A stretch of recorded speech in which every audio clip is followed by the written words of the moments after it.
Number 1. John Wayne Gacy, a construction contractor and community performer who buried the remains of 33 young men and boys beneath the floors of his suburban Chicago home. Born in Chicago in 1942, John Wayne Gacy was the second of 3 children raised in a Polish-American working-class family.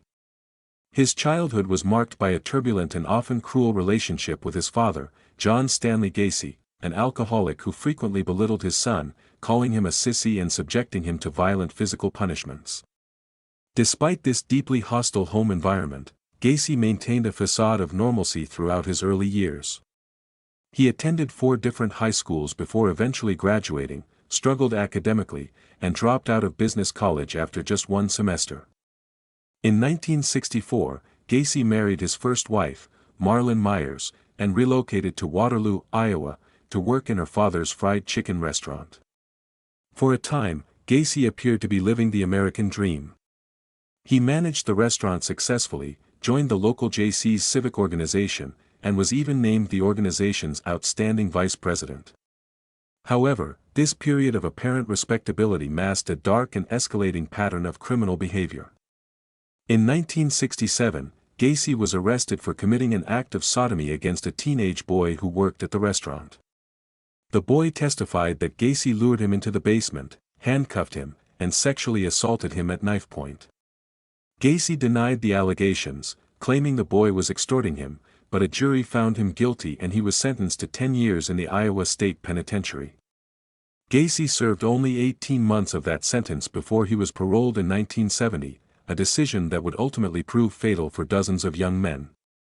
Following his release, Gacy returned to Chicago, divorced his wife, and slowly rebuilt his life. He started a contracting business, PDM Construction, and became known in his neighborhood as an outgoing, generous man who threw elaborate block parties and entertained children at hospitals and charity events dressed as a clown he named Pogo. This clown persona became one of the most chilling aspects of his public image, a symbol of innocence used to mask absolute evil. In 1972, Gacy married again, this time to a woman named Corll Hoff, who had 2 daughters from a previous marriage. Corll was aware of Gacy's prison record in Iowa but believed his claims that it was all a misunderstanding. Beneath the surface of his seemingly stable second marriage, however, Gacy's violent impulses were intensifying. His first known murder victim in Chicago was a 15-year-old boy named Timothy McCoy, whom Gacy picked up at a Greyhound bus station in January 1972. Gacy later claimed that he woke up the next morning to find McCoy standing in his bedroom holding a kitchen knife, and that he panicked and stabbed the boy to death. He buried the body in his crawlspace and then went about his day as if nothing had happened. Whether this account was true or a self-serving fabrication, the killing opened a floodgate. Between 1972 and 1978, Gacy lured young men and teenage boys to his home through a variety of methods. He offered them construction work, promised them money for sex, or simply pretended to be a police officer to gain their compliance. Many of his victims were runaways, sex workers, or young men struggling with homelessness, populations that society at the time paid little attention to when they disappeared. Once inside the house at 8213, West Summerdale Avenue in the Norwood Park Township, Gacy would typically subdue his victims using a so-called rope trick, a handcuff trick he had learned in prison that allowed him to quickly restrain a person's hands behind their back. He would then torture, sexually assault, and eventually murder his victims, typically by strangling them with a knotted tourniquet he called his kill rope. After the murder, Gacy would dispose of the bodies in the crawlspace beneath his house, carefully concealing them under layers of dirt and concrete. As the years passed and the crawlspace filled up, he began dumping corpses in the Des Plaines River. Throughout this entire killing period, Gacy maintained his active social life, his construction business, and his clown performances. His second marriage deteriorated as Corll discovered gay pornography in the house and noticed a persistent foul odor emanating from the basement, but Gacy always had a plausible excuse. He filed for divorce in 1976. The beginning of the end for Gacy came in December 1978 when 15-year-old Robert Pius disappeared from a pharmacy in Des Plaines where he worked. Pius had told his mother he was going to speak with a construction contractor about a summer job, and that contractor was John Wayne Gacy.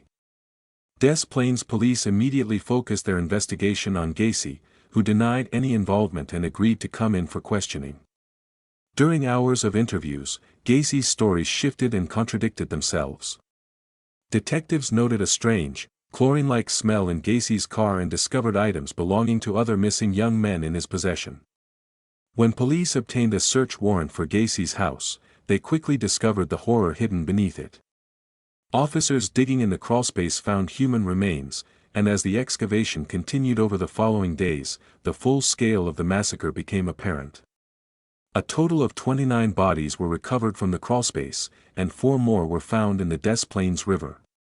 Gacy was arrested on December 21, 1978. During his time in custody awaiting trial, Gacy was remarkably talkative, granting multiple interviews in which he alternated between professing his innocence and blaming his victims. He famously told investigators that the only thing he was guilty of was running a cemetery without a license. The trial of John Wayne Gacy began on February 6, 1980, in Cook County Circuit Court. The prosecution, led by State's Attorney Robert Meyer and Assistant State's Attorney William Kunkel, presented a mountain of forensic evidence, including dental records used to identify the victims, testimony from survivors who had managed to escape Gacy's home, and the physical evidence recovered from the crawlspace. The defense, led by Samuel Amarant and Robert Donahue, did not dispute that the bodies were found in Gacy's home. Instead, they pursued an insanity defense, arguing that Gacy was unable to control his actions due to a personality disorder and that he was legally insane at the time of the murders. A jury of 12 men and women deliberated for less than 2 hours before finding Gacy guilty on all 33 counts of murder. The same jury then recommended the death penalty for each count, and Judge Louis Garippo formally sentenced Gacy to death. Gacy spent 14 years on death row at the Menard Correctional Center in Chester, Illinois, during which time he took up painting, creating macabre self-portraits and images of clowns that sold for significant sums in the underground art market. He continued to maintain his innocence through numerous appeals, all of which were denied. On May 10, 1994, John Wayne Gacy was executed by lethal injection at Stateville Correctional Center. His final words were a defiant kiss of my ass. The Gacy case had a profound and lasting impact on American criminal justice and popular culture. It exposed the devastating consequences of a lenient parole system, as Gacy's early release from his Iowa prison sentence directly preceded his murder spree. It also highlighted the vulnerability of marginalized young people who were not prioritized by law enforcement when they went missing. The case became a defining example of the banality of evil, the terrifying concept that a monster could live not in a remote fortress but in a tidy suburban home, surrounded by neighbors who thought he was a wonderful guy.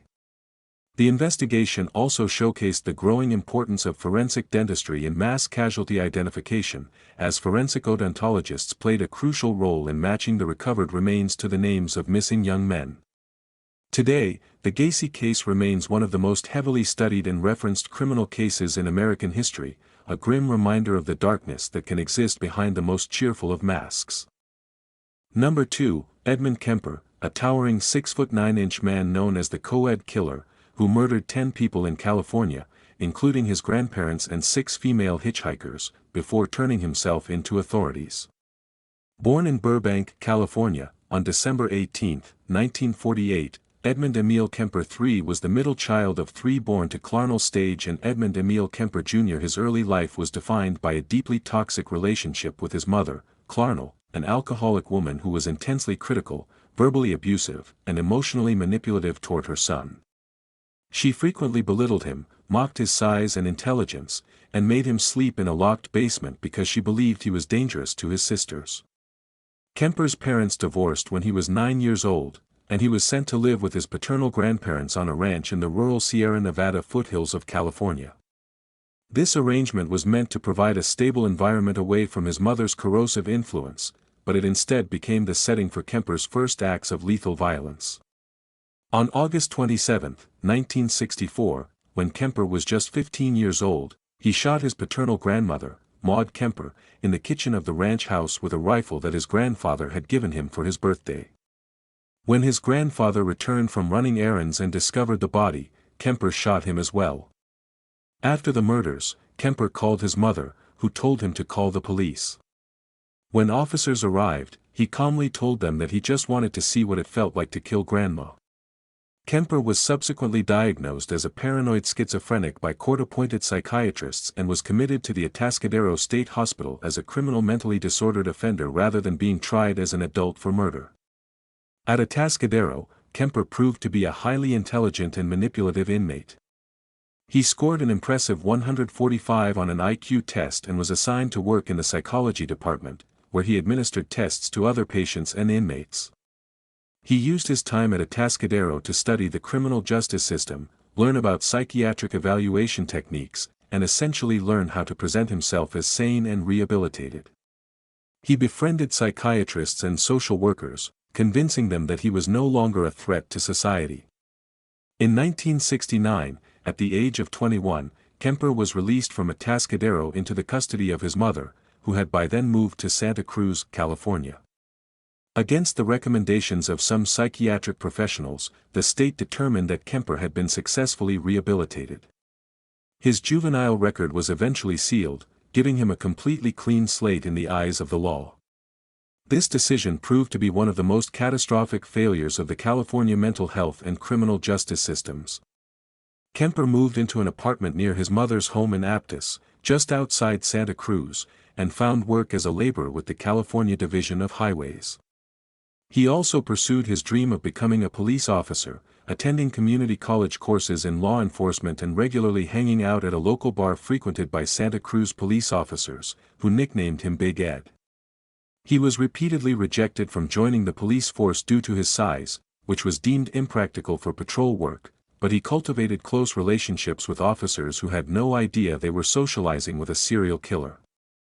Between May 1972 and April 1973, Kemper embarked on a horrific murder spree that claimed the lives of 6 female hitchhikers, all of whom were young college students attending the University of California, Santa Cruz, or Cabrillo College.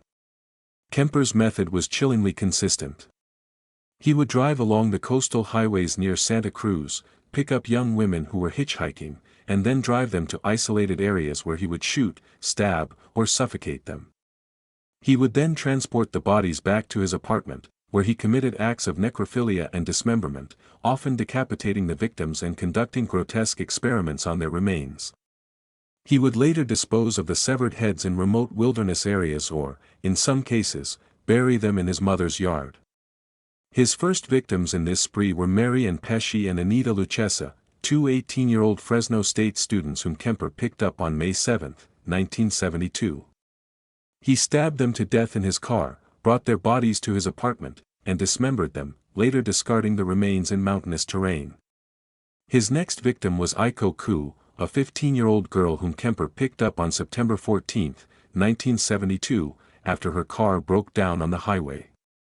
He strangled her, sexually assaulted her body, and then left it in a ravine.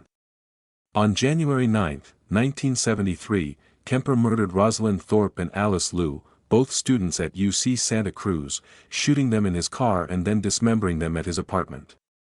On February 5, 1973, he killed Cindy Shaw, shooting her and then dismembering her body in his bathtub before dumping her remains in the ocean. Throughout this period, Kemper was in regular contact with the very police officers who were investigating the disappearances and murders. He would discuss the cases with them at the bar, offering insights into the psychology of the killer and speculating about what the perpetrator might be thinking. The officers considered him a valuable resource and a friend, completely unaware that the man sitting across from them was the person they were hunting. The killings culminated on Good Friday, April 20, 1973, in an act of violence that had been building inside Kemper since childhood. That morning, Kemper went to his mother's house in Aptos and beat her to death with a claw hammer while she was sleeping in bed. He then decapitated her, used her severed head as a projectile for target practice, and committed further acts of defilement on her body. He also killed his mother's friend, Sarah Taylor Hallett, who had the misfortune of coming to the house that afternoon.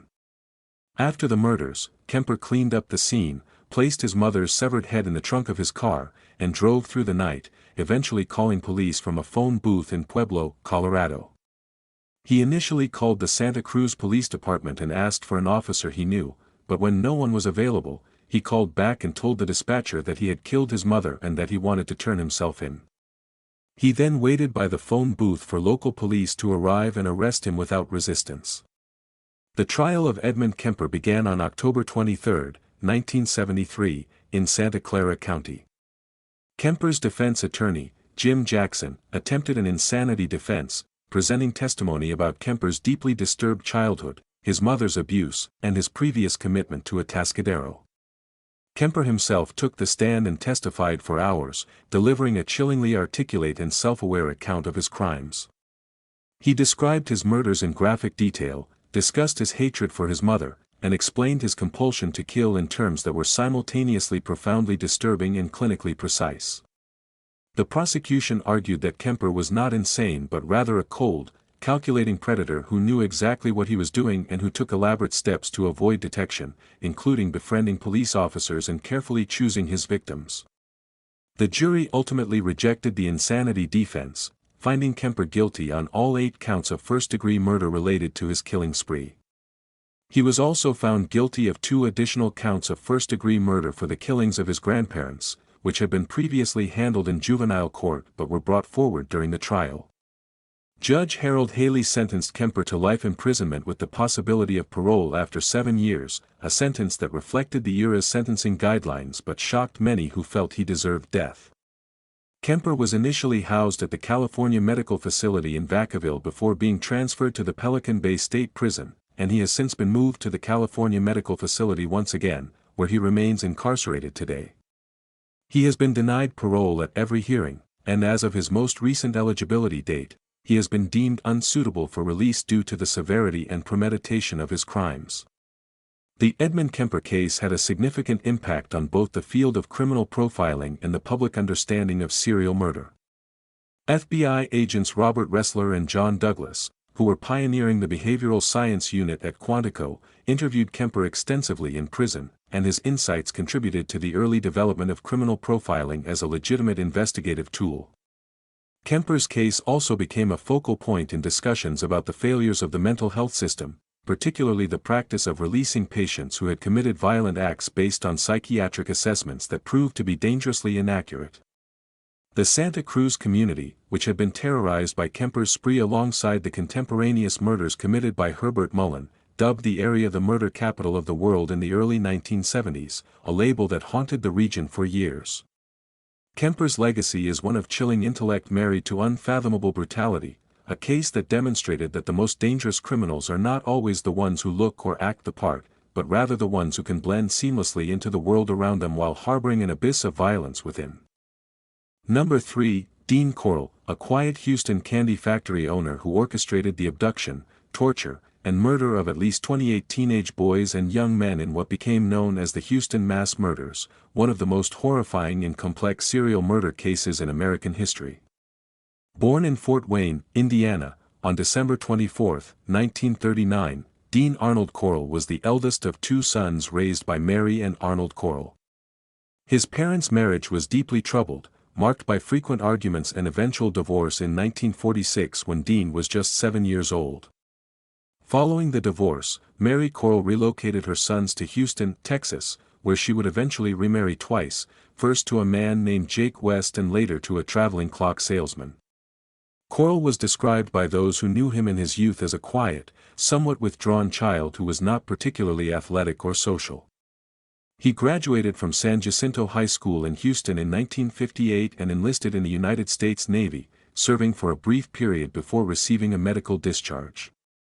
Upon returning to civilian life, Corll went to work for his mother's second husband, Jake West, who had recently purchased a candy manufacturing business called the Pecan Prince Candy Company.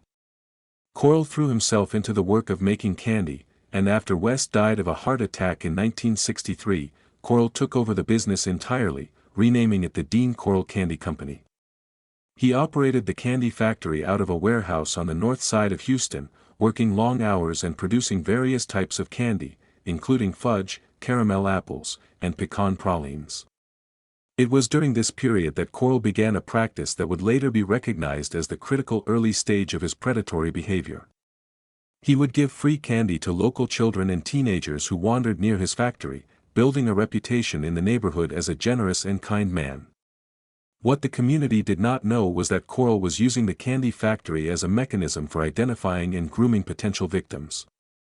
He was also, during this period, beginning to act on his violent sexual impulses. In 1964, Corll's younger brother, Stanley, confided to their mother that Dean had been making sexual advances toward him. Mary Corll confronted Dean, who denied the allegations, but the family dynamic was permanently damaged. Several years later, in 1968, a teenager who had been employed at the candy factory told police that Corll had sexually assaulted him.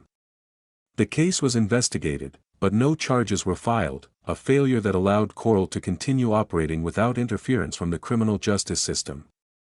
By 1970, the candy company had fallen on hard times and Corll closed the business.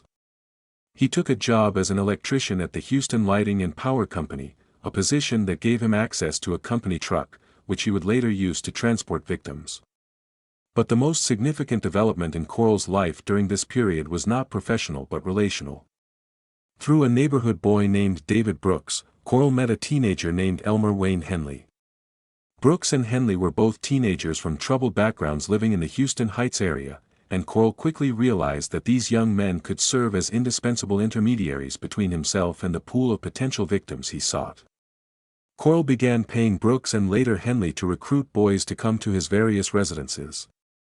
He also provided them with money, drugs, alcohol, and in Henley's case, a car. In exchange, the teenagers would bring their friends and acquaintances to Corll's home for what they were told would be parties. The structure of the Houston mass murders was unlike almost any other serial killer case in criminal history because of the central role played by these accomplices. Corll was the architect and primary perpetrator, but without Brooks and Henley, he would not have had access to the vast majority of his victims. The first known victim of the murder spree was a 15-year-old boy named Jeffrey Allen Conan, who disappeared on September 25, 1970, while hitchhiking from Houston to his home in the Heights area. Corll later confessed to Brooks that he had picked Conan up and killed him, but the full scope of the operation did not begin to take shape until 1971, when Henley began actively recruiting victims.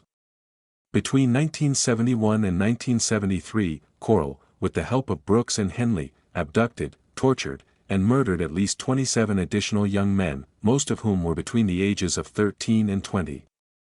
The victims were overwhelmingly white males from working-class or lower-middle-class families in the Houston area, many of whom lived in the Heights neighborhood. The method of abduction was brutally effective. Henley or Brooks would invite a friend to a party at Corll's house, or Corll himself would pick up a hitchhiker. Once the victim was inside the residence, Corll would ply them with alcohol and drugs until they were incapacitated. He would then restrain them on a plywood torture board he had constructed, which was equipped with handcuffs and restraints. Corll would then torture and sexually assault the victims over a period of hours or even days before eventually killing them, typically by shooting or strangulation. After the murder, Corll would wrap the bodies in plastic sheeting and bury them in a boat shed he had rented in southwest Houston, a storage unit he leased, or on a beach in Galveston. Over the course of the killing spree, Corll moved residences several times, living at different addresses in the Heights and eventually moving to an apartment in the Pasadena area southeast of Houston. Each new residence became a killing ground. The sheer number of disappearances should have triggered a massive law enforcement response, but it did not. The victims were young men, many of whom were involved in the counterculture of the early 1970s, and police at the time often dismissed their disappearances as runaways who would eventually return home. Families who reported their sons missing were frequently met with indifference or condescension. This systemic failure to take the disappearances seriously allowed Corll to continue killing with virtual impunity for nearly 3 years. The turning point came in the early morning hours of August 8, 1973, when the entire scheme collapsed in a burst of violence at Corll's Pasadena apartment. Henley, who was 17 years old at the time, had brought 2 victims to Corll's home that evening, a 15-year-old boy named Timothy Cordell Curley and a young woman named Rhonda Williams, who was a friend of Henley's and whom he had invited over after an argument with her boyfriend. Corll was furious that Henley had brought a girl to the apartment, as he did not kill women and feared that her presence would attract attention. An argument ensued between Corll and Henley, escalating until Corll grabbed a pistol and threatened to kill all three of them. Corll then forced Curley and Williams onto the torture board and began to restrain them. In a moment of desperate clarity, Henley grabbed a rifle that he had brought into the apartment and demanded that Corll release his friends. Corll called Henley's bluff, telling him he would not shoot. Henley fired. The first shot struck Corll in the forehead. He fired several more times as Corll fell to the floor. Dean Corll was dead. After the shooting, Henley called the police from a pay phone, and when officers arrived at the apartment, they found the bodies of Corll, Curley, and Williams. Curley and Williams were alive but had been bound and terrorized. Henley was taken into custody, and what initially appeared to be a straightforward homicide case quickly transformed into one of the most sprawling and horrifying criminal investigations in American history. During police interrogation, Henley began to talk. He told detectives about Corll, about the torture board, about the murders, and about the burial sites. He implicated David Brooks as a fellow accomplice. The scale of what Henley described was so staggering that investigators initially struggled to believe it. But over the following days and weeks, Henley led police to the boat shed on Silver Bell Street in southwest Houston, where they began excavating the ground and discovered the remains of 17 young men buried beneath the floor. Additional remains were recovered from the beach in Galveston and from a storage locker leased by Corll. In total, the remains of 27 victims were recovered from the locations identified by Henley, bringing the confirmed death toll to 28 when combined with Jeffrey Conan, whose body was never found but whom Corll confessed to killing. The identification process was agonizingly slow, relying on dental records, fingerprints, and in some cases, distinguishing physical characteristics such as healed fractures or unique jewelry found with the remains. David Brooks was arrested on August 16, 1973, and maintained his innocence for months before eventually admitting his role in the murders, though he always minimized his involvement and claimed that he had been coerced by Corll. The legal proceedings that followed were complex and emotionally charged. Henley was tried first, facing 6 murder charges related to the victims he had personally helped abduct. His trial in 1974 featured testimony from forensic experts, police investigators, and the families of victims. Henley's defense argued that he had been a victim himself, a teenager who had been psychologically manipulated and sexually exploited by Corll from a young age and who had acted under a form of duress. The prosecution, led by Harris County Assistant District Attorney Tommy Dunn, argued that while Corll was the mastermind, Henley was a willing and active participant who had lured his own friends to their deaths.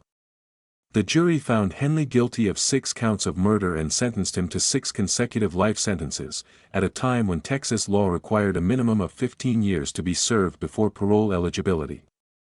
David Brooks was tried separately in 1975, facing 4 murder charges. His defense centered on a similar argument of coercion and diminished capacity, portraying Brooks as a passive follower who had been too afraid of Corll to refuse his demands. The jury was less sympathetic to Brooks than they had been to Henley, in part because Brooks had shown no remorse and had continued to deny the extent of his involvement even after the evidence was overwhelming. Brooks was convicted of 1 murder charge and sentenced to life in prison. He would later be convicted of additional murders and received additional life sentences.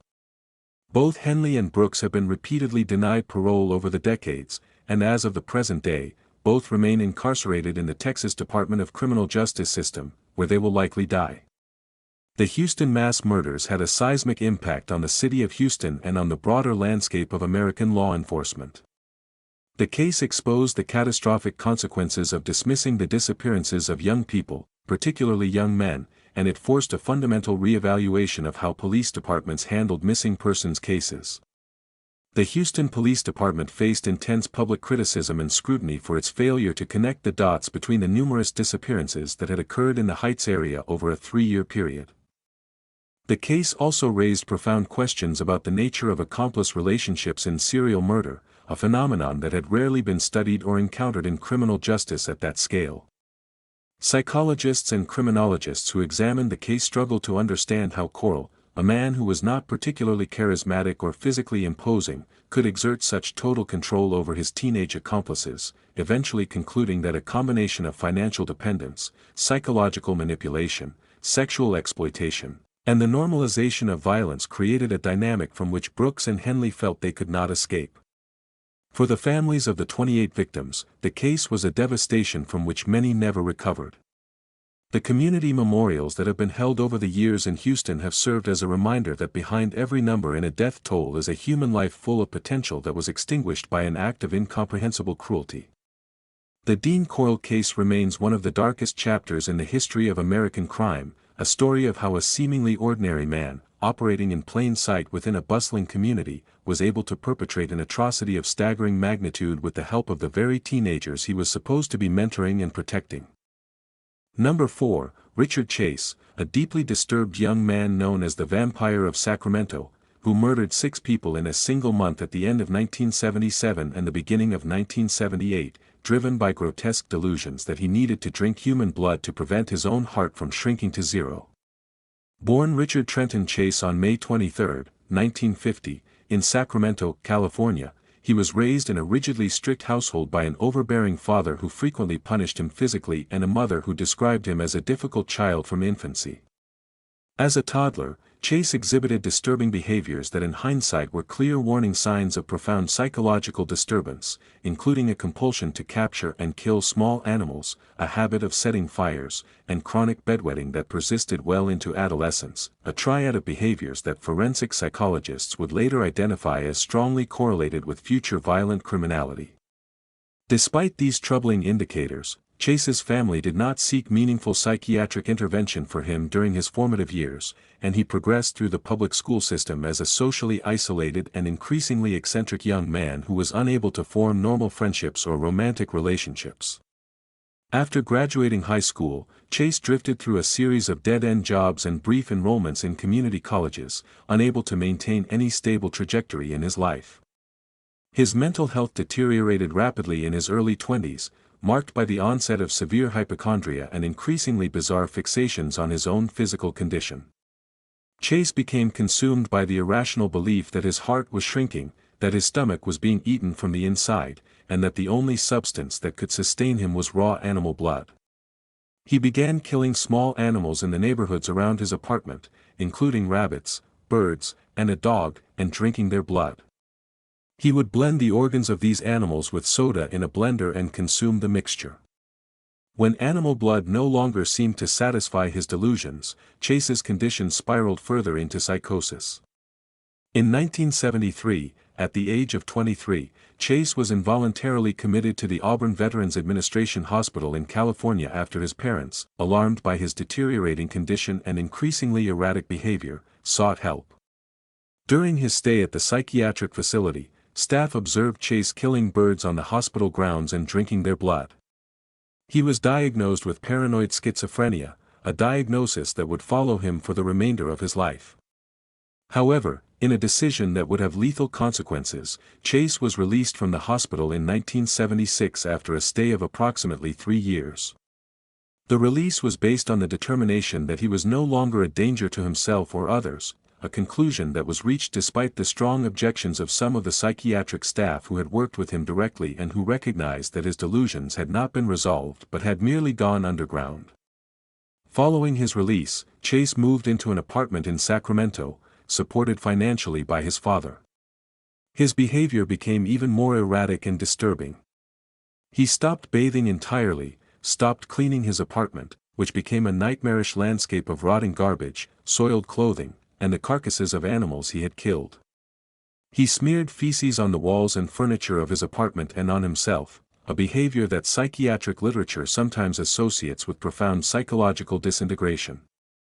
He began injecting himself with rabbit blood, which led to a severe infection that required hospitalization and further exposed the depth of his delusional system.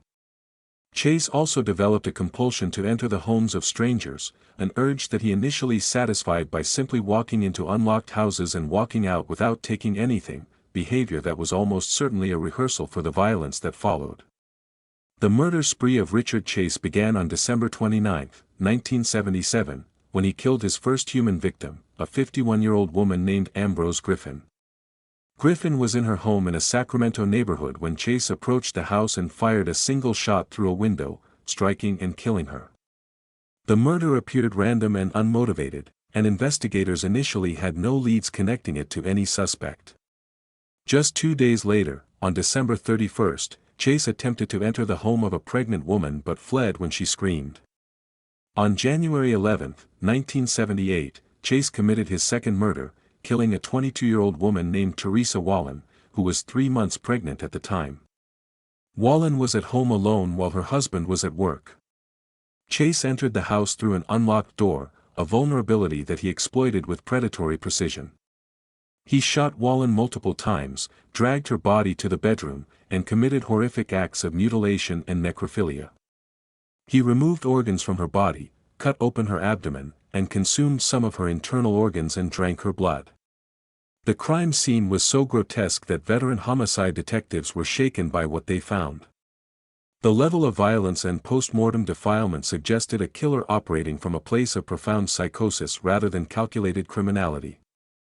The investigation into the Wallen murder initially floundered, as there was no apparent connection between the victim and any suspect, and the brutality of the crime did not fit the patterns typically associated with robbery, revenge, or domestic violence. However, forensic evidence recovered from the scene, including footprints and other trace evidence, gave investigators a foundation to build upon. The apex of Chase's violence came just 4 days after the Wallen murder, on January 15, 1978, when he committed a quadruple homicide that shocked even the most seasoned law enforcement professionals in Sacramento. Chase entered the home of 38-year-old Evelyn Miroth, who was at home with her 6-year-old son Jason, her 22-month-old nephew David, and a male friend named Daniel Meredith. Chase shot and killed Meredith in the hallway, then proceeded into the house where he shot and killed Evelyn Miroth, her son Jason, and the toddler David. After the murders, Chase engaged in the same pattern of mutilation, organ removal, and blood consumption that he had perpetrated on Teresa Wallen. He then set fire to the house in an attempt to destroy the evidence before fleeing with the body of the toddler, David, which he later abandoned in a field near his apartment. A neighbor who had come to the Miroth home to check on the family saw Chase leaving the house and noted his appearance and a description of his vehicle, providing the first real break in the case. The investigation into the Miroth murders quickly became the highest priority of the Sacramento Police Department and the Sacramento County Sheriff's Office. Detectives working the case began to connect the dots between the Miroth murders, the Wallen murder, and the earlier killing of Ambrose Griffin. The behavioral patterns, the use of firearms, the entry through unlocked doors, and the extreme nature of the post-mortem violence suggested a single perpetrator. When investigators received the witness description of a disheveled, unkempt man leaving the Miroth home, they began canvassing the neighborhood and cross-referencing the description with known individuals who had exhibited bizarre behavior. A breakthrough came when a former roommate of Chase's contacted police and told them about Chase's increasingly psychotic behavior, his obsession with blood, and his habit of killing animals. Detectives obtained a photograph of Chase and showed it to the witness who had seen the man leaving the Miroth home. The witness positively identified Chase. Police staked out Chase's apartment and arrested him on January 27, 1978, when he emerged carrying a blood-stained bucket. A search of his apartment confirmed every suspicion. The walls were covered in blood and feces. Blender containers filled with blood and organ matter were found in the kitchen. Firearms matching those used in the murders were recovered, along with the clothing Chase had worn during the killings, which was stained with the blood of his victims. Chase was charged with 6 counts of first-degree murder. The trial of Richard Chase began on January 2, 1979, in Sacramento County Superior Court. Antidepressant medications over a period of. The defense, led by public defenders, pursued an insanity defense based on Chase's documented history of paranoid schizophrenia and his institutionalization at the Auburn VA hospital. They argued that Chase was legally insane at the time of the murders and that his actions were the product of psychotic delusions over which he had no control. The prosecution, led by Assistant District Attorney Don Clore, acknowledged that Chase was mentally ill but argued that he understood the nature and wrongfulness of his acts, pointing to evidence that Chase had taken steps to avoid detection, such as wiping fingerprints and setting fires to destroy evidence, which demonstrated a degree of awareness and intent that negated the legal standard for insanity. The jury ultimately rejected the insanity defense, finding Chase guilty on all 6 counts of first-degree murder. He was sentenced to death and sent to San Quentin State Prison to await execution. Upon arriving at death row, Chase's mental state continued to deteriorate. He became obsessed with the belief that his food was being poisoned and that his body was being subjected to strange experiments by prison staff. Other inmates on death row, even those who had committed horrific crimes themselves, were repulsed by Chase and avoided him. On December 26, 1980, Richard Chase was found dead in his cell at San Quentin. He had hoarded a supply of prescription antidepressant medications over a period of weeks and taken a massive overdose. He left no suicide note. The Richard Chase case remains one of the most disturbing in the annals of American criminal justice, a case that forced the mental health and legal systems to confront the terrifying question of what happens when a profoundly psychotic individual is released from institutional care without adequate safeguards or supervision. The case became a foundational text in the study of serial murder and was one of the key cases examined by FBI agents John Douglas and Robert Ressler in their development of criminal profiling methodology at the Behavioral Science Unit. Douglas later wrote that Chase was one of the most genuinely disturbed individuals he had ever interviewed, a man whose crimes were not the product of evil calculation but of a mind that had shattered beyond any hope of repair. For the families of the victims, particularly the Meroth and Wallen families, the case was a devastation compounded by the knowledge that the mental health system had been aware of Chase's dangerousness years before the killings and had failed to prevent the tragedy. The case led to increased scrutiny of involuntary commitment laws in California and contributed to ongoing debates about the balance between civil liberties and public safety in the treatment of the severely mentally ill. Richard Chase's name endures as a synonym for the most extreme depths of human depravity, a reminder that evil does not always wear a human face but can sometimes manifest as a void where sanity once lived. Number 5, Joseph James DeAngelo, a former police officer who terrorized the state of California for over a decade as the Golden State Killer, committing at least 13 murders, more than 50 sexual assaults, and over 100 burglaries across 10 counties before evading capture for more than 40 years until revolutionary genetic genealogy technology finally brought him to justice. Born on November 8, 1945, in Bath, New York, Joseph James DeAngelo Jr. was the eldest of 4 children raised in a working-class family. His childhood was marked by significant instability and trauma.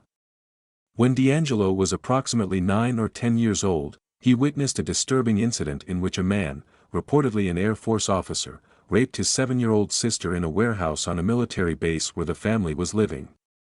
This traumatic event, which was never properly addressed through any form of therapy or intervention, is considered by criminologists and psychologists who have studied the case to be a critical formative moment in the development of DeAngelo's violent sexual psychopathology. The DeAngelo family eventually relocated to California, settling in the Sacramento area, where Joseph attended high school and developed an interest in law enforcement. He enlisted in the United States Navy after graduating and served during the Vietnam War era, receiving an honorable discharge.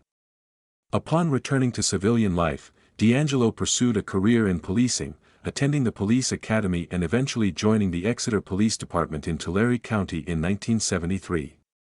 He later transferred to the Auburn Police Department in Placer County in 1976. By all accounts from his colleagues and supervisors during this period, DeAngelo was a competent, serious, and dedicated police officer who performed his duties effectively and showed no outward signs of the monstrous violence he was simultaneously perpetrating in secret. It was during his tenure as a police officer that DeAngelo began his criminal career, a fact that gave him a significant advantage in understanding investigative techniques, crime scene procedures, and the behavioral patterns of law enforcement. The criminal spree that would eventually be attributed to DeAngelo began in the mid-1970s in the Sacramento area with a series of burglaries that exhibited a highly unusual pattern.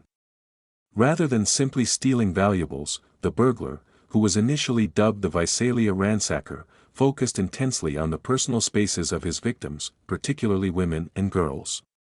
He would break into homes, rummage through drawers containing women's undergarments, take small personal items of no significant monetary value, and leave behind unsettling signs that he had been there, such as rearranging furniture or leaving items in conspicuous positions.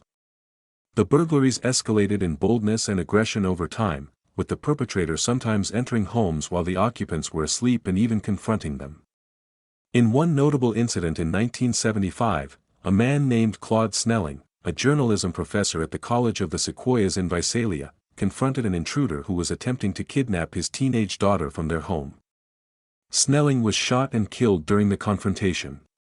The case remained unsolved for decades until it was later linked to D'Angelo through the genetic genealogy investigation that ultimately identified him as the Golden State Killer. The Visalia ransacker phase of D'Angelo's criminal career transitioned into a far more violent pattern in June 1976, when a series of sexual assaults began in the Sacramento suburbs of Rancho Cordova and Carmichael. The perpetrator, who was initially known as the East Area Rapist, targeted single women living alone, couples, and households with women present. His methodology was chillingly systematic and revealed a deep understanding of police response protocols. He would conduct extensive surveillance of a target neighborhood over weeks or even months, learning the routines of residents, identifying which homes had women living in them, and mapping out escape routes. He would often disable exterior lighting, cut phone lines, and unlock windows or doors during reconnaissance visits so that he could gain silent entry on the night of the attack. He would awaken his victims in the middle of the night by shining a flashlight in their faces, sometimes while wearing a ski mask and sometimes with his face partially obscured by a balaclava. He bound his victims with ligatures, typically shoelaces or twine that he brought to the scene, and blindfolded them. He would then sexually assault the female victims, sometimes repeatedly over the course of hours, while subjecting both victims to a campaign of psychological terror that was as calculated as it was sadistic. He would whisper threats, rustle dishes to make them think he was eating, and pretend to leave the house before returning to terrify them again. He frequently called his victims after the attacks, sometimes multiple times, saying nothing or breathing heavily into the phone, a practice that extended the psychological torture far beyond the physical assault itself. The East Area Rapist committed at least 50 confirmed sexual assaults in the Sacramento area between 1976 and 1978, and the attacks spread to other Northern California communities, including Davis, San Jose, and Contra Costa County. Law enforcement agencies across multiple jurisdictions launched massive investigations, deploying stakeout teams, K-9 units, and community alert programs. Despite the enormous resources devoted to the case, the perpetrator consistently evaded capture, slipping away from crime scenes on foot or bicycle through parks, drainage ditches, and greenbelts that he had mapped with meticulous precision. In one infamous incident, a homeowner fired a shotgun at a figure fleeing his backyard, and the East Area Rapist was later seen limping, but even this apparent injury did not lead to his identification. The investigation was plagued by jurisdictional friction, as different police departments were initially reluctant to share information and evidence, and the lack of a centralized database for tracking serial offenders meant that patterns that should have been visible across county lines were obscured. In 1978, the East Area Rapist's pattern of criminal behavior underwent a terrifying evolution.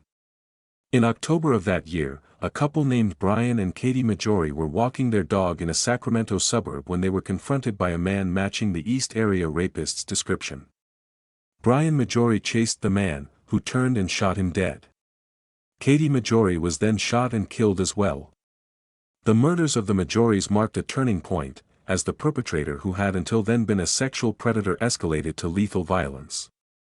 Over the following 2 years, the killer, now being referred to by the media as the original Night Stalker to distinguish him from Richard Ramirez, who would later gain notoriety as the Night Stalker in Los Angeles, murdered at least 12 more people across Southern California, targeting couples in their homes in Goleta, Ventura, Dana Point, Irvine, and Laguna Niguel. The methodology in the murder cases was consistent with the earlier sexual assaults. The perpetrator would enter homes at night, bind and blindfold the victims, sexually assault the female victims, and then bludgeon or shoot both victims to death. He used a variety of weapons, including a hammer, a knife, a crowbar, and firearms. The crime scenes were characterized by a level of rage and overkill that suggested the killer was acting out of a deep well of fury and resentment, possibly directed at women or couples who represented a life and intimacy that he felt he had been denied. The original Night Stalker murders terrified Southern California communities, prompting a massive law enforcement response that included the creation of specialized task forces and the involvement of the FBI. Despite these efforts, the killer struck and vanished without leaving a definitive trail. By 1981, the spree appeared to end as abruptly as it had begun, and the case went cold for decades. During the years that followed, the East Area Rapist and original Night Stalker cases were investigated as separate series of crimes by different agencies, a fragmentation that persisted until the late 1990s when DNA evidence definitively linked the sexual assaults in Northern California to the murders in Southern California, confirming that a single perpetrator was responsible for the entire scope of the criminal spree. The combined case was given the umbrella name the Golden State Killer by writer Michelle McNamara, whose tireless advocacy and investigative work on the case through her website True Crime Diary and her collaboration with law enforcement brought unprecedented public attention to the unsolved crimes. The breakthrough in the case came in 2018, when investigators working with the Sacramento County District Attorney's Office employed a revolutionary forensic technique known as investigative genetic genealogy. The technique involved taking crime scene DNA recovered from the original Golden State Killer crime scenes and uploading a profile derived from that DNA to a public genealogy database called GEDmatch.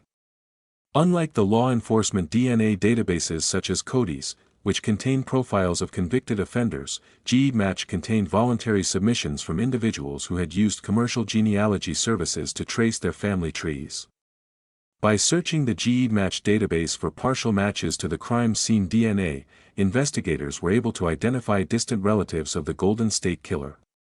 Genealogist Barbara Ray Venter and investigator Paul Holes then used traditional genealogical research methods, including census records, marriage certificates, obituaries, and public databases, to build a family tree that extended outward from the distant matches and narrowed the field of potential suspects. The process led investigators to a family in the Sacramento area, and within that family tree, one name emerged as a strong candidate based on age, location, and physical characteristics: Joseph James DeAngelo. Investigators placed DeAngelo under physical surveillance, observing his movements and habits. When DeAngelo discarded items in a public trash can, investigators recovered the items and extracted DNA from them. A direct comparison between the DNA from the discarded items and the crime scene DNA confirmed with absolute certainty that Joseph James DeAngelo was the Golden State Killer. On April 24, 2018, DeAngelo was arrested at his home in the Sacramento suburb of Citrus Heights. He was 72 years old at the time of his arrest and had been living a quiet, unremarkable life as a retired mechanic. When investigators entered his home, they found evidence linking him to the crimes, including items taken from victims' homes during the burglaries and assaults that he had kept as trophies for over 40 years. The arrest of Joseph James DeAngelo was a watershed moment in the history of criminal investigation, demonstrating the transformative power of investigative genetic genealogy as a tool for solving cold cases that had exhausted all traditional investigative methods. The legal proceedings that followed were complex, spanning multiple jurisdictions and involving charges from 12 different counties across California. In a dramatic and emotionally charged series of hearings in June 2020, DeAngelo appeared in a Sacramento courtroom via video link from jail due to the COVID-19 pandemic.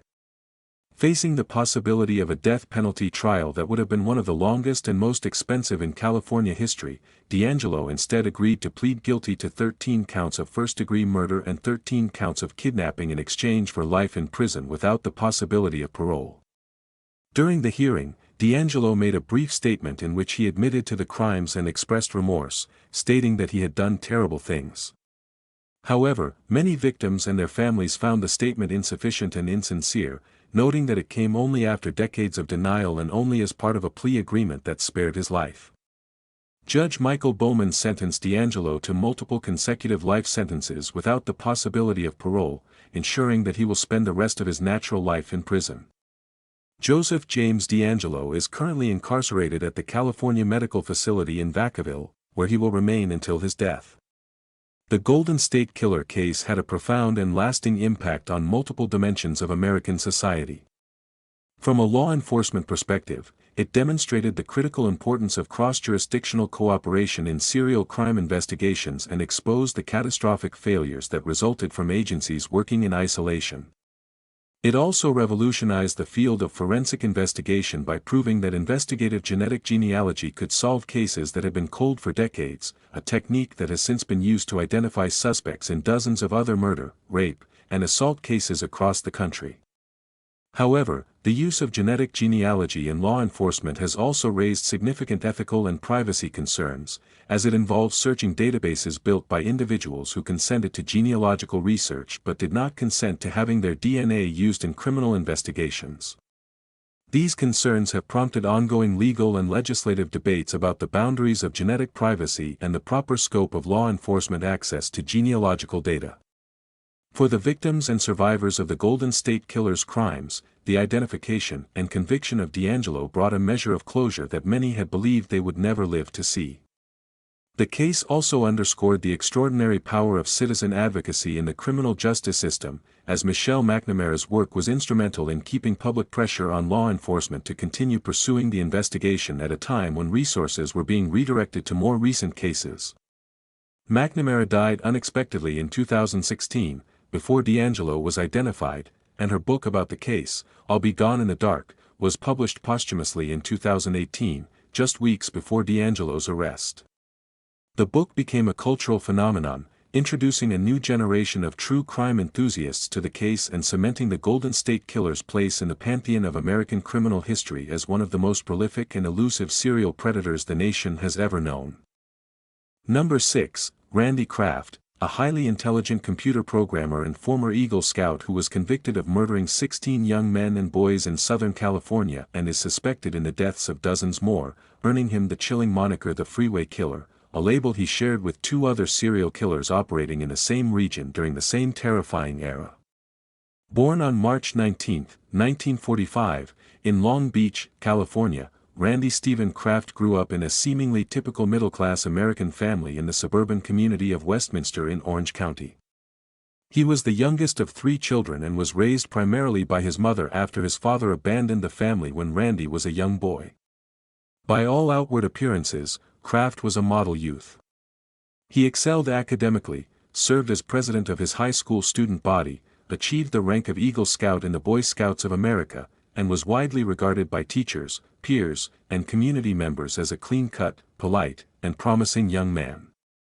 After graduating from high school in 1963, Kraft enrolled at California State University, Long Beach, where he initially pursued a degree in engineering before switching to economics. He was an active member of the campus community and even served as president of a fraternity, maintaining the veneer of normalcy and respectability that would characterize much of his adult life. However, beneath this carefully constructed exterior, Kraft was harboring violent sexual impulses and a deepening compulsion to dominate and destroy other human beings. Kraft's first known brush with the criminal justice system occurred in the late 1960s when he was arrested for lewd conduct in a public restroom, an incident that resulted in a citation but did not derail the trajectory of his life. He graduated from college in 1967 and took a job as a computer programmer, a profession that suited his methodical, analytical mind and that provided him with a stable income and a respectable professional identity. Throughout the late 1960s and early 1970s, Kraft lived a dual existence. To his co-workers, neighbors, and casual acquaintances, he was a quiet, somewhat reserved professional who kept to himself and lived a mundane life in a series of apartments in the Orange County area. But in the shadows, Kraft was frequenting gay bars in Long Beach, West Hollywood, and along the Pacific Coast Highway, where he would encounter the young men who would become his victims.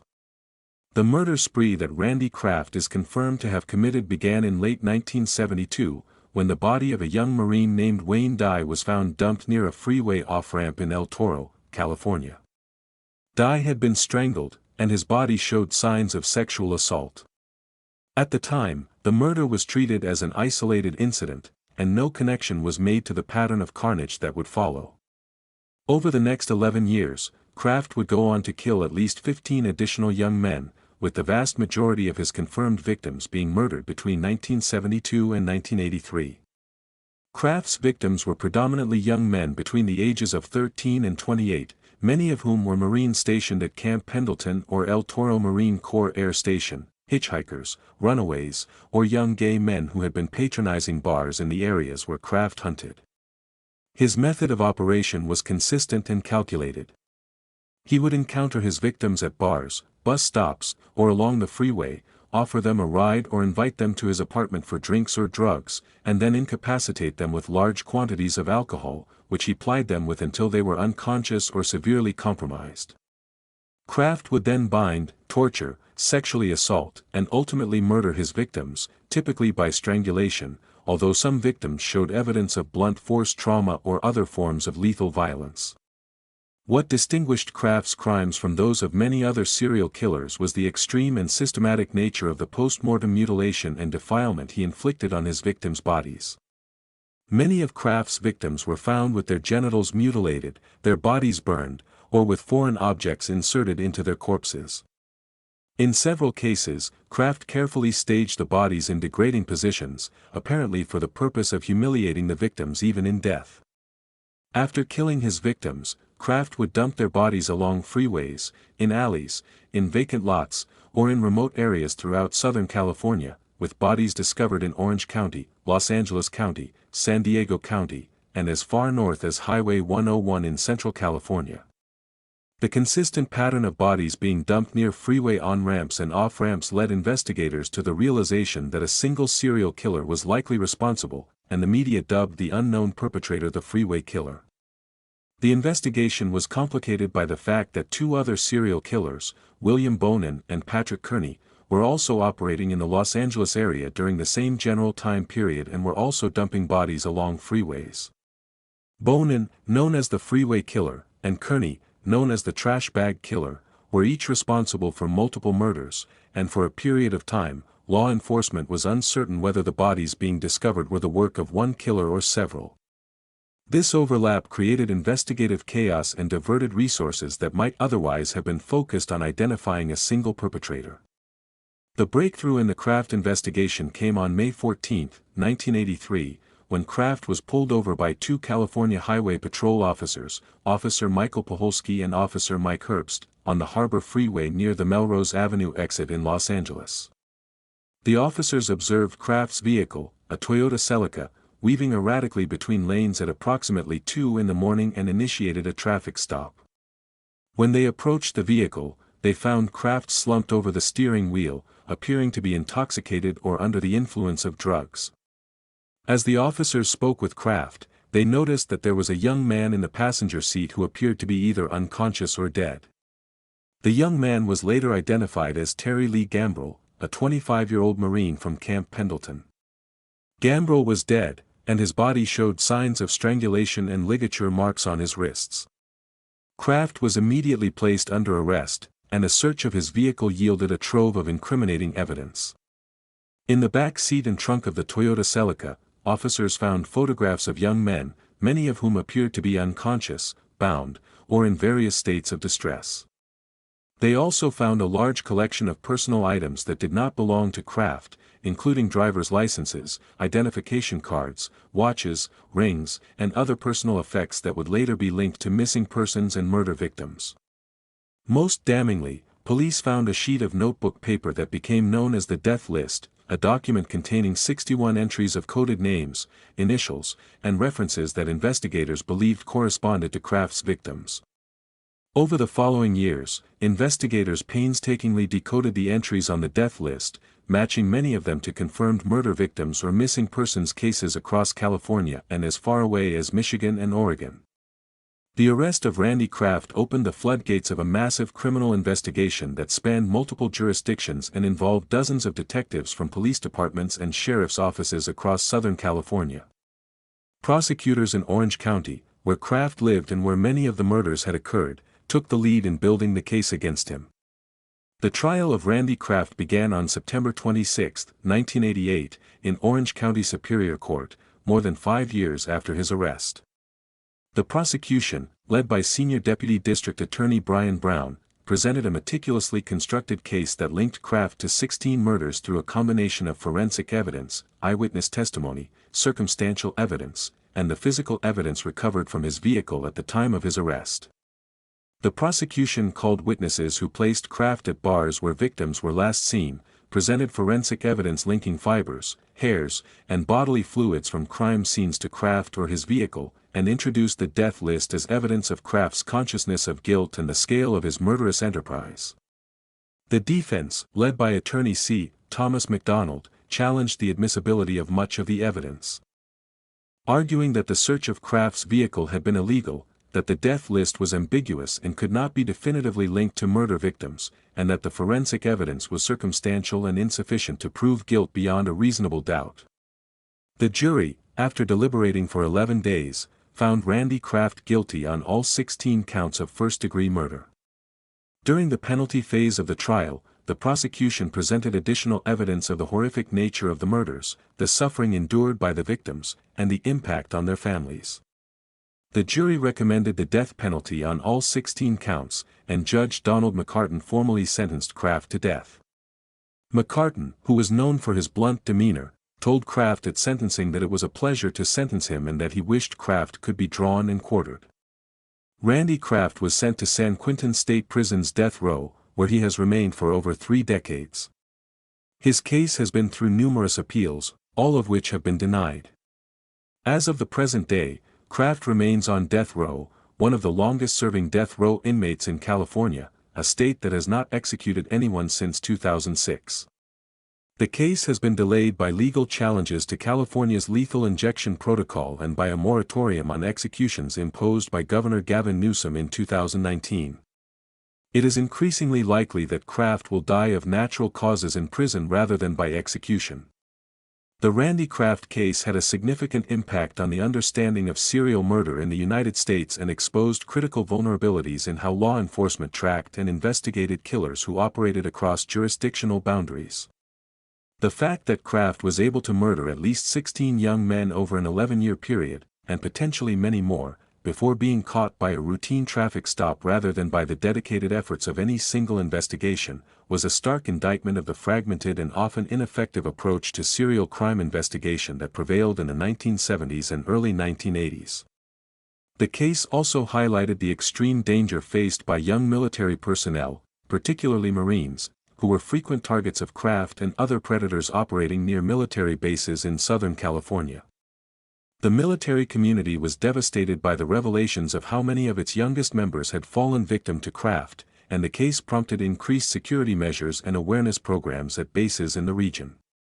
The confusion between Kraft, Bonin, and Kearney as simultaneous freeway killers operating in the same area during the same period became a case study in the challenges of multi-jurisdictional serial crime investigations and contributed to the eventual development of the FBI's Violent Criminal Apprehension Program, known as VICAP, which was designed to facilitate the sharing of information about violent crimes across jurisdictional lines. Perhaps most disturbingly, the Kraft case shattered the persistent myth that serial killers could be identified by their appearance or social background. Kraft was not a drooling sociopath living on the margins of society. He was an Eagle Scout, a fraternity president, a computer programmer with a stable job, and a man who was described by virtually everyone who knew him as quiet, polite, and unremarkable.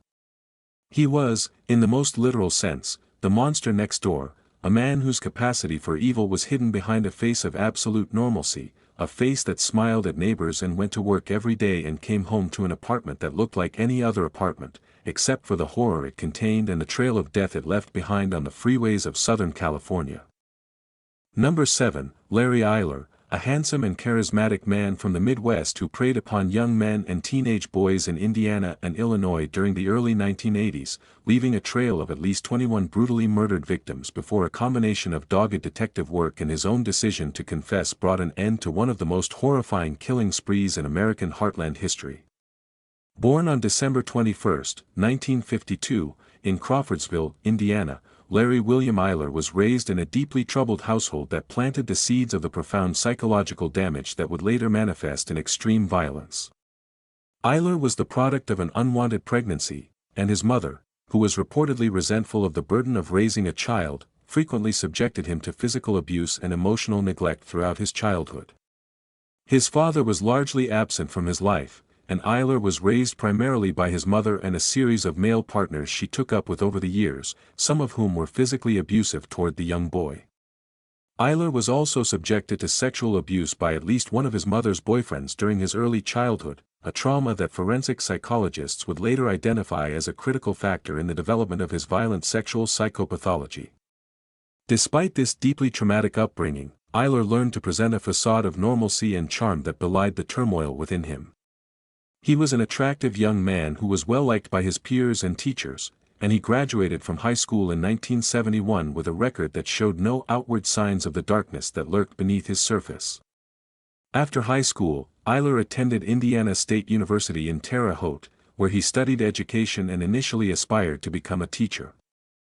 During his college years, Eiler began to explore his homosexuality, a process that was fraught with internal conflict and shame in the social climate of the early 1970s Midwest. He had a series of relationships with men, but these relationships were often volatile and troubled, characterized by jealousy, possessiveness, and emotional volatility. Eiler struggled with his sexual identity and with feelings of inadequacy and self-loathing that were rooted in his childhood abuse.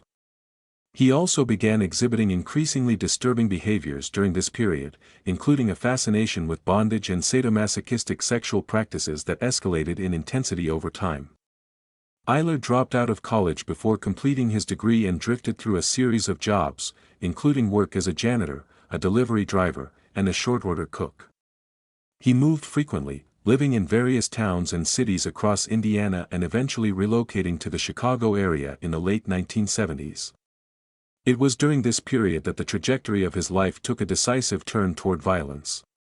Eiler's first known violent acts did not involve murder but rather abduction and sexual assault. In the late 1970s and early 1980s, there were a series of reports from young men in the Indiana and Illinois area who claimed to have been picked up by a handsome man in a vehicle, restrained, and sexually assaulted before being released.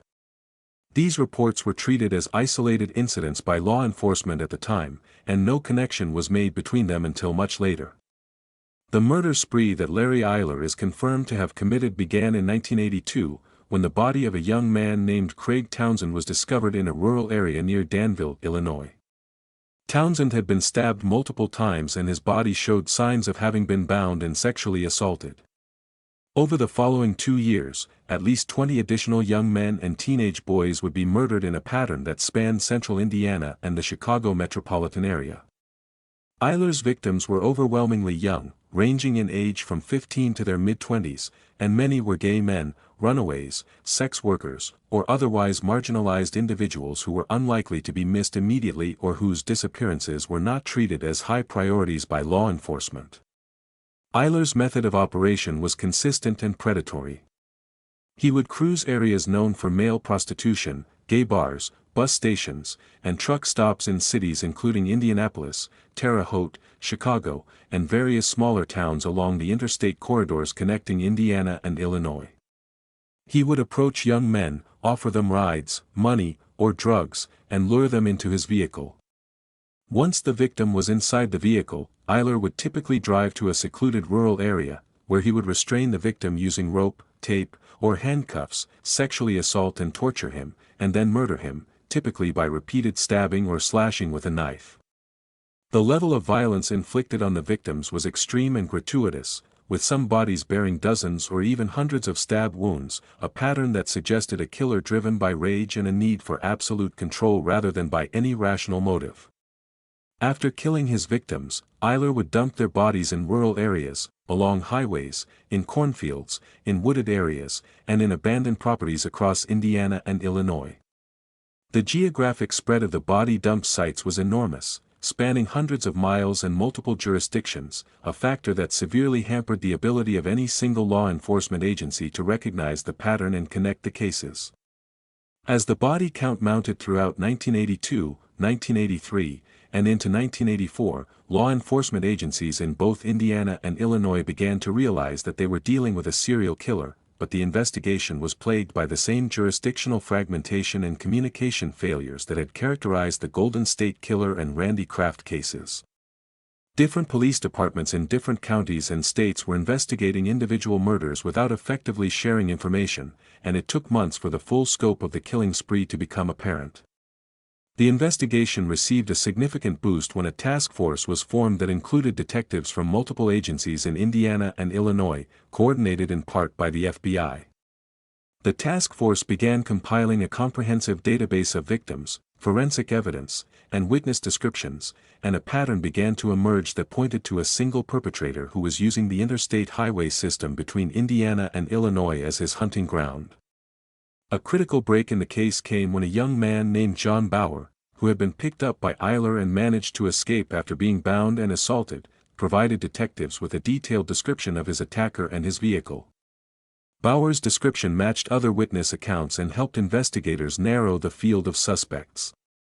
Another important witness was a man named David Block, who had been picked up by Eiler and released after a terrifying ordeal during which Eiler had driven him to a rural area and begun to undress him before something caused Eiler to stop and let him go.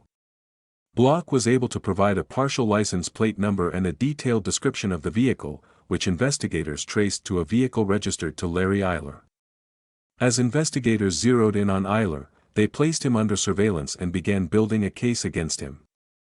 Forensic evidence, including fibers, hairs, and fingerprints recovered from crime scenes and victims' bodies, was meticulously compared to known samples from Eiler.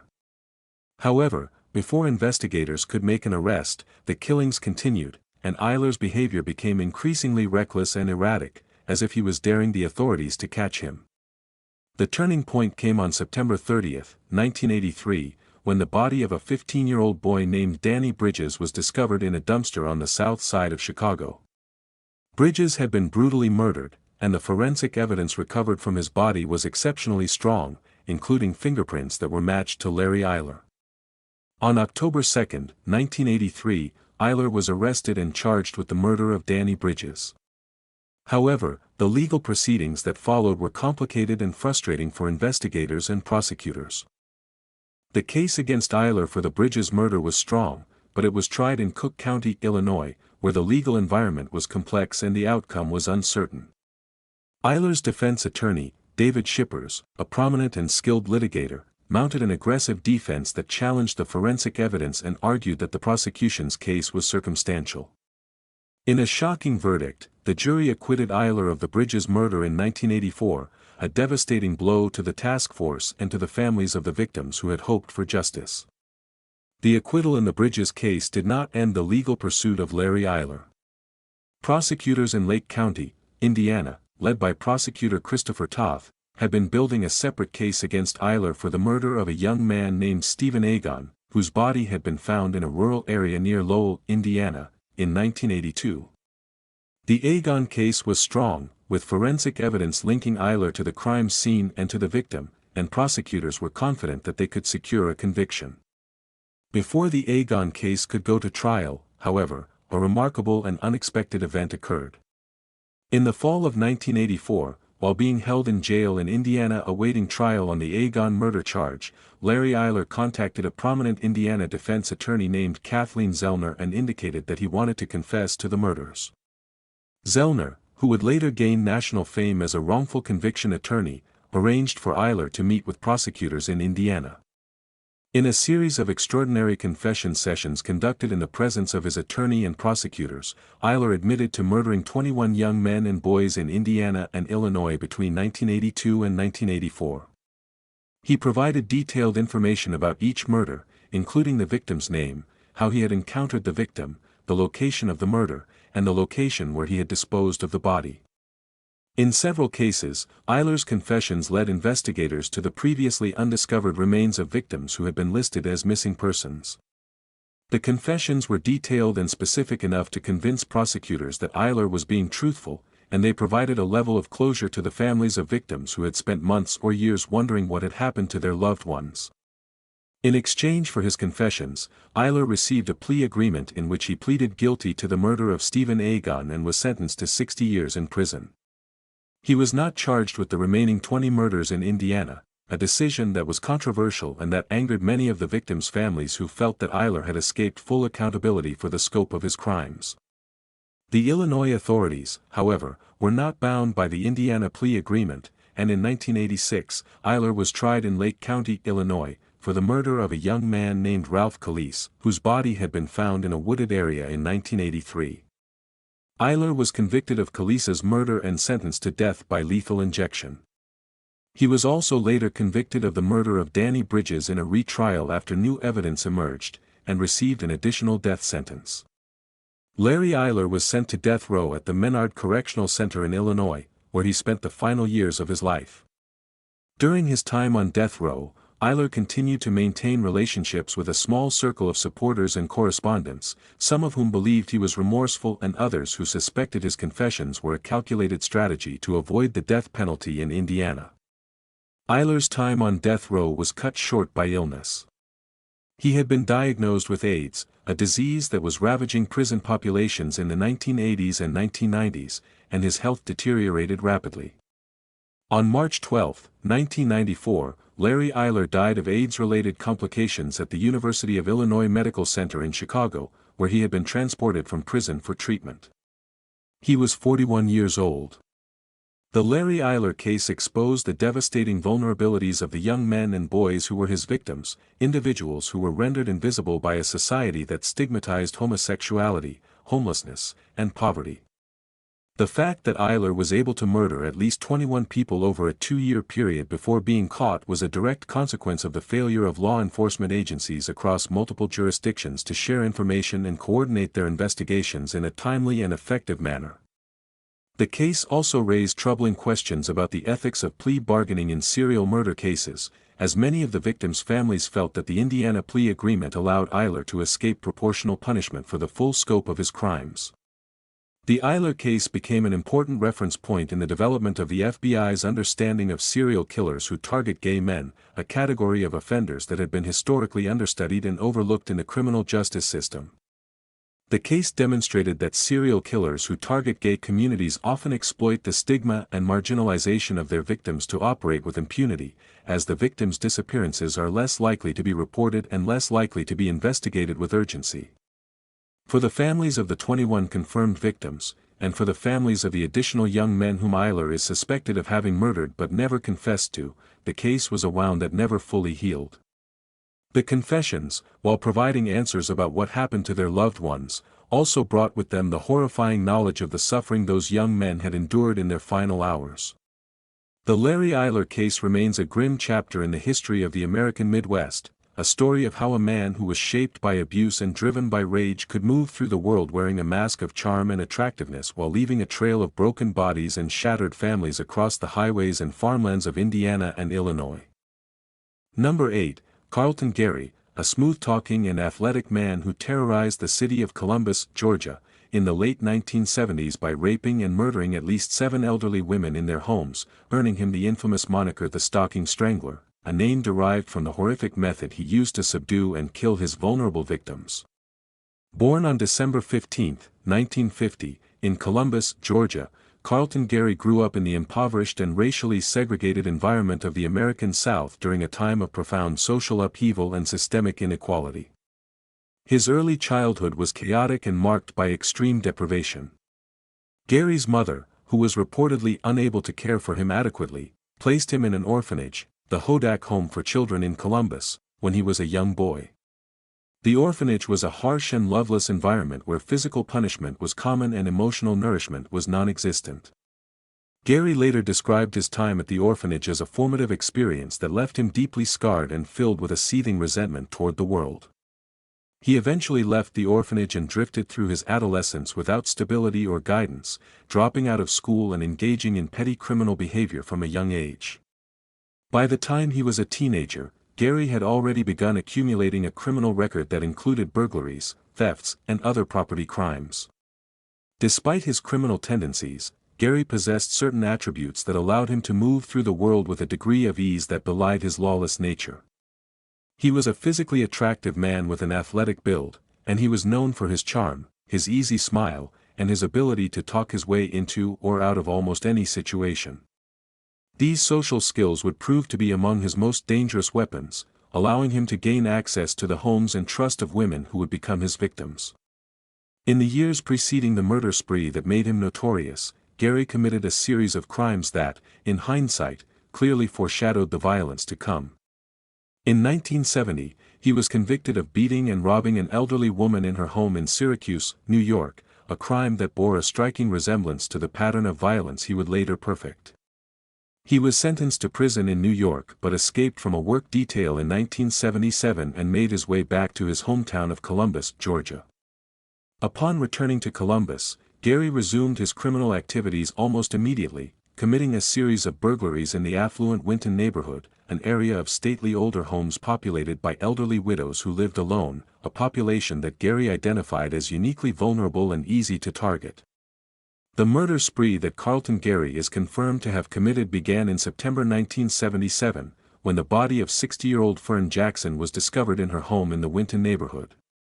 Jackson had been sexually assaulted and strangled, and a stocking had been pulled tightly around her throat as a ligature. Over the following 14 months, at least 6 additional elderly women in the same neighborhood were attacked in a nearly identical pattern. The victims included 65-year-old Janet Kofer, who was murdered in October 1977, 89-year-old Florence Skybel, who was attacked in her home in December 1977 but survived, 74-year-old Mary Dimmock, who was murdered in February 1978, 61-year-old Jean Dimmock, Mary's daughter-in-law, who was murdered in the same attack, 78-year-old Kathleen Woodruff, who was murdered in March 1978, and 64-year-old Ruth Schwab, who was attacked in April 1978 but survived. The methodology of the attacks was chillingly consistent and revealed a killer who had refined his approach to a precise and systematic process. Gary would typically gain entry to the victims' homes by climbing through a window or by prying open a door, usually at night. He would then move through the house, locate the elderly woman, and attack her, often while she was sleeping in her bed. He would subdue the victim by placing a stocking or other ligature around her neck and pulling it tight, a method of strangulation that was both brutal and intimate. He would then sexually assault the victim, sometimes before killing her and sometimes after, and would ultimately kill her by tightening the ligature until she asphyxiated. After the murder, Gary would ransack the home, stealing jewelry, cash, and other small valuables, although the thefts appeared to be secondary to the sexual violence and the act of killing itself. The terror that gripped the Winton neighborhood during the 14 months of Gary's spree was palpable and all-consuming. The residents, most of whom were elderly women living alone, were paralyzed with fear. Many installed additional locks on their doors and windows, purchased firearms, and changed their daily routines to avoid being alone in their homes at night. Some women moved out of the neighborhood entirely, unable to bear the psychological weight of living in what had become a hunting ground. Neighborhood watch groups were formed, and residents took turns keeping vigil over each other's homes. The local police department, the Columbus Police Department, was overwhelmed by the case and subjected to intense public criticism for its inability to stop the killings. The investigation was one of the largest in the department's history, involving dozens of detectives, hundreds of interviews, and the collection and analysis of thousands of pieces of evidence. However, the investigation was hampered by a number of factors, including the racial dynamics of the case. Gary was a black man, and his victims were white women, a racial dynamic that inflamed tensions in the city and introduced an element of racial panic into the investigation. The Columbus Police Department focused much of its investigative energy on the black community, conducting widespread and often indiscriminate sweeps, stopping and questioning black men in the Winton area, and pressuring individuals to provide information. This approach generated resentment and distrust within the black community and, according to critics, diverted investigative resources from more productive lines of inquiry. The investigation also suffered from forensic limitations that were characteristic of the era. While evidence was collected from the crime scenes, including fingerprints, semen samples, and fibers, the forensic technology of the late 1970s was not advanced enough to definitively connect the evidence to a specific suspect in the absence of a known comparison sample. The case went cold after the last confirmed attack in April 1978, and for several years, the Stalking Strangler case remained one of the most notorious unsolved serial murder cases in the American South. The breakthrough in the case came in 1978, when a fingerprint recovered from the home of victim Janet Koffer was matched to Carlton Gary through a fingerprint database search. Gary had been arrested on an unrelated burglary charge in New York, and his fingerprints were on file in the national database. When the match was made, Columbus police immediately identified Gary as the prime suspect in the stalking strangler case. Gary was located and arrested in Albany, Georgia, in May 1978, and was charged with 3 counts of murder related to the deaths of Fern Jackson, Janet Koffer, and Kathleen Woodruff. The evidence against Gary at the time of his arrest, while suggestive, was not as overwhelming as it would later become. The fingerprint match was significant, but it was a single piece of evidence, and the prosecution's case relied heavily on circumstantial connections, witness identifications of Gary in the Winton area around the time of the murders, and his prior criminal record, including the 1970 attack on an elderly woman in New York. Gary's trial began in 1980 in Muskogee County Superior Court. The prosecution, led by District Attorney Don Childers, presented the fingerprint evidence, testimony from forensic experts, and witnesses who placed Gary near the crime scenes. The defense, led by attorney Bobby Cook, challenged the reliability of the fingerprint evidence and argued that the police had focused on Gary as a suspect because he was a convenient target rather than because the evidence pointed definitively to him. The defense also highlighted the racial biases that had permeated the investigation, arguing that the police had targeted Gary because he was a black man and the victims were white women. The jury, which was composed of 11 white members and 1 black member, deliberated and found Carlton Gary guilty on all 3 counts of murder. He was sentenced to death for each murder. Gary's legal team pursued an aggressive appeals strategy that lasted for decades. The appeals focused on several key issues, including the racial composition of the jury, the adequacy of Gary's legal representation at trial, and the reliability of the forensic evidence. The appeals process was protracted and complex, involving multiple state and federal court proceedings over a period of nearly 4 decades. During this time, Gary sat on Georgia's death row, maintaining his innocence and wading through an endless cycle of legal motions and rulings. A significant development in the case occurred in the 2000s, when advances in DNA testing technology provided an opportunity to re-examine the forensic evidence from the crime scenes. In 2007, DNA testing of semen recovered from the body of victim Janet Koffer was conducted, and the results were compared to Carlton Gary's DNA profile. The test confirmed a match, providing definitive scientific proof that Gary had sexually assaulted and murdered Koffer. Additional DNA testing subsequently linked Gary to the murders of Fern Jackson and other victims.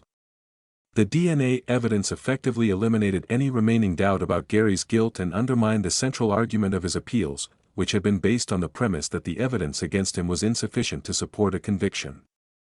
Despite the DNA confirmation, the legal appeals continued for several more years, focusing on procedural issues related to the original trial rather than on the question of guilt or innocence. In 2018, after nearly 40 years of legal proceedings, the United States Supreme Court declined to hear Gary's final appeal, clearing the way for his execution. On March 15, 2018, Carlton Gary was executed by lethal injection at the Georgia Diagnostic and Classification State Prison in Jackson, Georgia.